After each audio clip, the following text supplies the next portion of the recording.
Back parking lot of the Roseland Theater, getting ready for the Crystal Method. They're doing a benefit for the Multiple Sclerosis Society. We're also going to talk a little bit about marijuana legalization in 1991.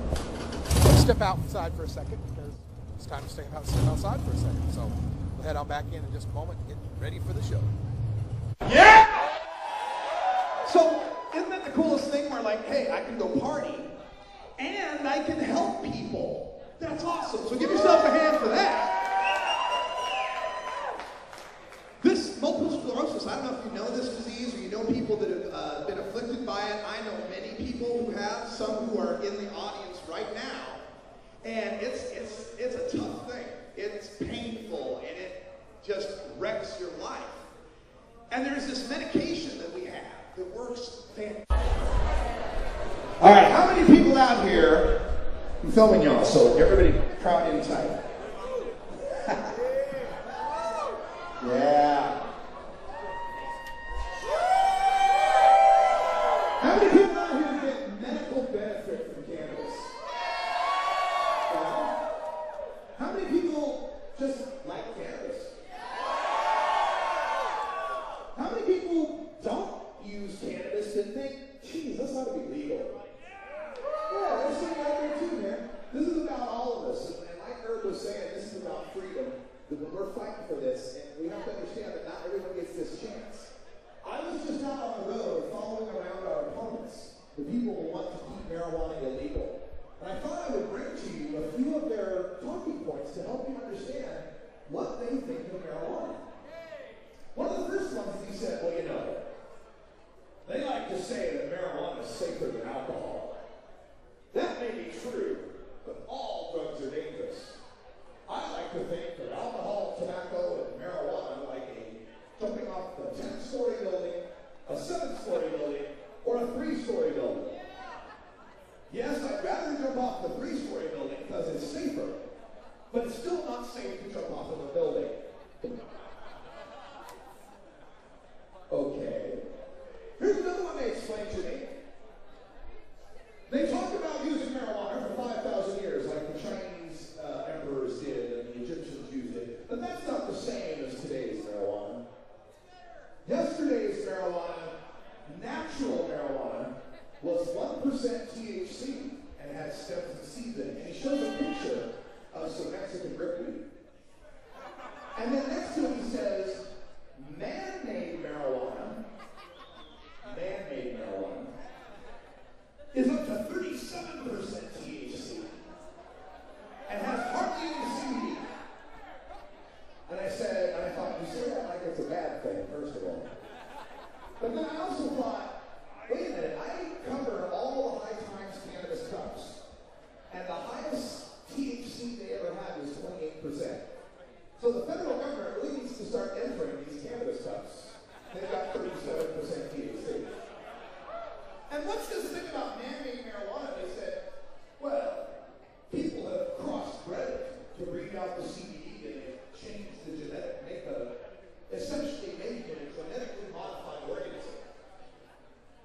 Okay, so if man-made crossbred marijuana is a genetically modified organism and brickweed is natural, that means a wolf is a natural dog, a Great Dane is a man-made dog, and a pug is a genetically modified organism. Another thing that he had to say was, I'm going to put this on the stand. Another thing that he had to say was that the way we treat substance abuse in this country is troubling. We'd never treat cancer this way.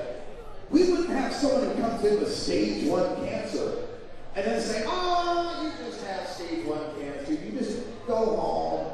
Come in when you get stage 4 cancer.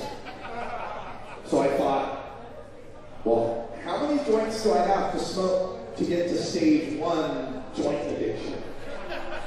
And why does the treatment for that involve putting me in a cage? So these are some of the things, some of the lies that are being spread all across this state. I was in 7 cities. 7 cities where this was going on. And the guy who went and was spreading all these lies got paid $3,000 per city. $12 $21,000 to come to light of Oregonians.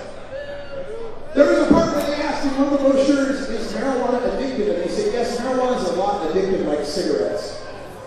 Anybody here ever quit smoking cigarettes? Anybody here ever quit smoking weed? Does that compare in any way whatsoever? I've heard of the term Nicky Fit. I've never heard of the term THC Fit. Now, I know some people that don't get their weed, they're a little grumpy. But that's because they're using marijuana to cure their grumpiness. They also said kicking marijuana has withdrawal symptoms like quitting cigarettes. Really?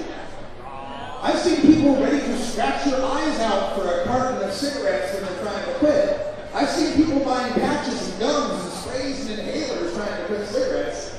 People that need to go get a job quit smoking marijuana all the time to pass the P test. And they asked, is marijuana going to cause lung cancer? And they said, well, no, there's not a definitive link to marijuana causing lung cancer, but some people who smoke marijuana also smoke cigarettes, and that causes lung cancer. Okay, some people who smoke marijuana and they also bang their head into a wall and cause hematomas. That doesn't mean cannabis causes it. Well, these are the lies that are being spread. The folks at Measure 91, both yesOn91.com, are working to change that. We're going to legalize marijuana in this state. But we're going to do it with your help. You got to vote. Make sure you're registered. Like I said earlier, make sure you are registered to vote. See, we've got the guys going up here any moment.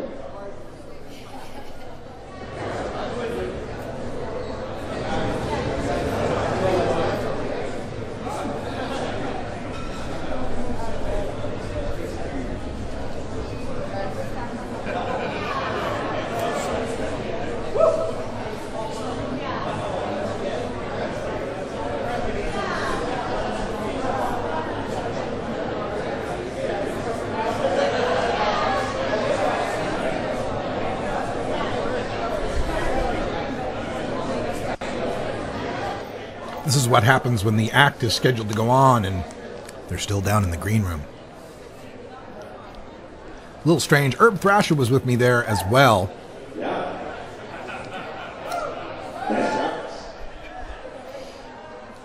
And there was nobody to be found. We were just there on the stage looking for someone along the side, looking for... People out there know about vapor pens.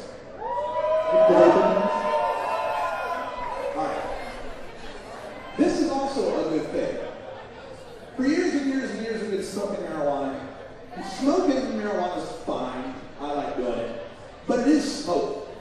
Smoke of any kind is not necessarily good for you. When you're vaporizing these things, you're taking the smoke out of it. That's going to help you. It's going to help you in the long term. So check out Extractics Corporation, XTRA. CTRIX, so right up there, Extractics, they're online. They're one of the people that are putting together this extraction technology that are helping us to reduce harm, reduce smoke, help us vaporize, be a little bit healthier in our use. Tie-stick vaporizer pen is a great model you can check out as well. The battery on this one. Good stuff. I recommend it. Give it a shot.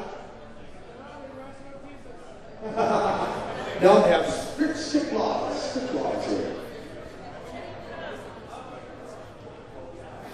I'm pretty excited about marijuana legalization passing. This is really important for us. And the reason why is that marijuana is the way that the cops unlock your rights. See, there's a lot that's entwined in marijuana prohibition. There's a lot of reasons why it's still prohibited. One of the big reasons why is that when a cop wants to mess with you, maybe you were driving while black, maybe you got tattoos, maybe you got certain bumper stickers on your car, maybe the cop's just got a stick up his ass and wants to mess with you. Well, you have this little thing called the Constitution that protects your rights. And it says that they can't mess with you just because they have a hunch. You know, our forefathers lived through that with the British. You know, the British just round up colonists just because they have a hunch. And our Constitution protects us against that. They can't do that unless they have something called probable cause. Now, probable cause means this person's committing a crime. Well, most crimes are pretty easy, right? That guy's breaking into a store. I have probable cause. That guy's speeding. I have probable cause. I can see a crime being committed. But when it comes to drugs, harder to see that crime being committed. Most people do drugs in private. Most people won't show cops that they're doing drugs. Hey, I'm going to snort this line of cocaine. You know, they don't do that, right? But marijuana, unlike other drugs, for two reasons, unlocks the Fourth Amendment for them so they can mess with you. The number one reason is because it stinks. Marijuana has a smell. So a cop comes up to your car, doesn't like the way you look, and I smell some marijuana in the car. You want to swing there? Now, whether there's marijuana in your car or not, whether or not he smells anything or not, doesn't matter, because what's the judge going to do? Go to the evidence bag and collect the air from your car that they saved to see if it really did smell? No, he's going to take the cop's word that he smelled hot. Boom, there's your probable cause. Get out of the car, bring in the dog, put the shit on the side of the freeway, haul you off to jail, put you in a cage. This is not theoretical. This happened to me in April. Free ride cop car. So, they like marijuana being illegal because it's this handy, easy way to mess with you. I can just say that I smell weed, or even better, bring my dog along who's highly trained to do what I tell him, to alert at a certain spot. You know, I learned an interesting thing about drug dogs, just taking a little side here. When the military uses drug dogs or bomb-sniffing dogs, you know how they do it? They keep the dog like 20 feet away from the vehicle or whatever it is they want to search, and then they let the dog go find what it smells. They don't walk the dog around what they want to find something in, giving the dog subtle cues to make sure that it pokes out its nose at it. They let the dog actually go find the stuff if there's stuff to find. So that's one way, is that it unlocks the Fourth Amendment. It makes it easy for cops to mess with you. Here's the other reason they like marijuana to be prohibited more than any other drug. Unlike any other drug, marijuana sticks around. You snort coke, you shoot heroin, you drop acid, you eat mushrooms, you take ecstasy, give me a phone call, let's party. No, wait. Wait. No. But if you do any of those drugs on Friday night, and you get called in for the drug test on Monday morning, they're not going to detect anything. You're going to be fine. But if you smoke weed, well, Saturday might be kind of close. But you smoked weed 2 weeks ago, and they can catch you. I agree. I'm ready for the party to start, my man. And don't be upset just because Alabama lost. Hey, Boise State lost to Ole Miss too, man. I feel your pain. I feel your pain.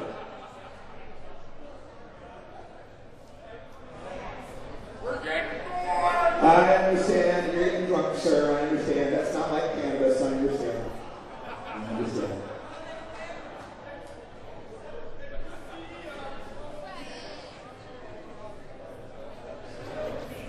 So I'm going to say, they like it because they can test positive on drug tests. And the reason they like that positive test, let's say you're at work. You're working at the store, you're working at the office, whatever, you get into an accident. Because you work, they have to pay workers' compensation. But if you test positive on their little pee test, they get out of having to pay that workers' compensation. So that's why they like keep marijuana illegal. And it's not going to change anywhere else until it changes on the West Coast. We need to do this in Oregon so they can do it in California, so it can spread all across the country and finally end arresting good people who just use marijuana. All right, so we are going to get this party started because we got the Crystal Method here. They're just about ready to get on stage. I was just told just a second ago. All right, ladies and gentlemen, put your hands together and welcome the Crystal Method.